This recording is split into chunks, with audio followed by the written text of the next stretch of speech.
অটল বিহারী বাজপেয়ীর জন্মশতবর্ষে রাজ্যে সুশাসন নিয়ে তৃণমূলকে আক্রমণ শানিয়েছেন সুকান্ত মজুমদার। আমরা এ রাজ্যে সব থেকে বেশি অস্থির অবস্থার মধ্যে রয়েছে। মুর্শিদাবাদ, বসিরহাট থেকে একের পর এক জঙ্গি ধরা পড়ছে। তৃণমূলের শাসনে খুব সহজেই আধার কার্ড, ভোটার কার্ড পেয়ে যাচ্ছে জঙ্গিরা। সরকারি দলকে ব্যবহার করে রাজ্য তথা গোটা দেশের জনবিন্যাস বদলানোর চেষ্টা চলছে। জনবিন্যাস বদলানোর চেষ্টার উদ্দেশ্যের কথা বলে ফিরাদ হাকিম বলে আক্রমণ শানিয়েছেন সুকান্ত মজুমদার। কি বলেছেন কুণাল ঘোষ, পরপর আপনাদের সামনে। পশ্চিমবঙ্গ সব থেকে বেশি সুশাসন তার জন্য অপেক্ষা করছে। কারণ কি? কারণ আমরা সব থেকে ভালনারেবল হয়ে আছি এই মুহূর্তে। আজকে মুর্শিদাবাদ, কখনো বসিরহাট, কখনো অন্য কোথাও একের পর এক জঙ্গি ধরা পড়ছে। তাদের আধার কার্ড, ভোটার কার্ড, কোনো কিছুর অভাব নেই। হয়তো আমি নাগরিক হিসেবে যে কটা কার্ড দেখাতে পারবো তার থেকে হয়তো 2-4টে কার্ড বেশি সে দেখিয়ে দেবে। এই হচ্ছে আমাদের সরকারের মহিমা। তারা আমাদের সরকারের দলকে, সরকারি দলকে ব্যবহার করে পশ্চিমবঙ্গের ডেমোগ্রাফিকে চেঞ্জ করার চেষ্টা করছে।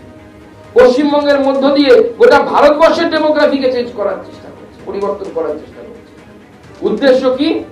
উদ্দেশ্য তো খুব সহজেই সামনে আমাদের ফিরাদ হাকিম সাহেব বলে দিয়েছেন যে তারা 33% সেখান থেকে 51% হতে হবে।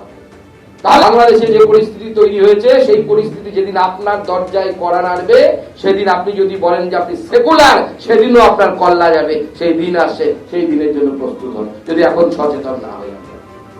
সেটা আজকে অটলজিকে আরো বেশি করে স্মরণ করা প্রয়োজন। কাঁটাতারের বেলা অটলজি, কাঁটাতারের বেলা রাহুলদা মনে করালেন।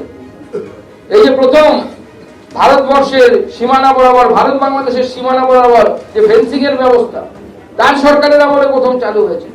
কতটা যুবক উপযোগী এবং কতটা ম্যান্ডেটরি সিদ্ধান্ত, মানে এমন একটা জিনিস যেটা কত ক্রুশিয়াল সিদ্ধান্ত তিনি নিয়েছিলেন এই ভারতবর্ষের সুরক্ষাকে সুরক্ষিত করার জন্য।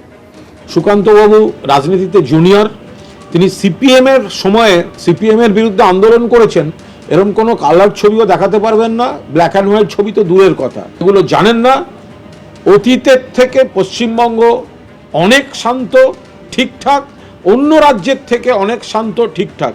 যেখানে প্রবলেম আছে পশ্চিমবঙ্গের বাংলাদেশ সীমান্ত, সেই বাংলাদেশ সীমান্ত পাহারা দেওয়ার কথা সুকান্ত বাবুর দলের অমিত শাহের বিএসএফ ফেল করছে বলে বাংলাদেশ থেকে কিছু জঙ্গি, কিছু আপত্তিকর লোক অবৈধভাবে কখনো বাংলা সীমান্তে ঢুকছে, কখনো ত্রিপুরায় ঢুকেছে, কখনো ত্রিপুরা থেকে ট্রেনে চেপে দিল্লি বা কলকাতায় যাচ্ছে।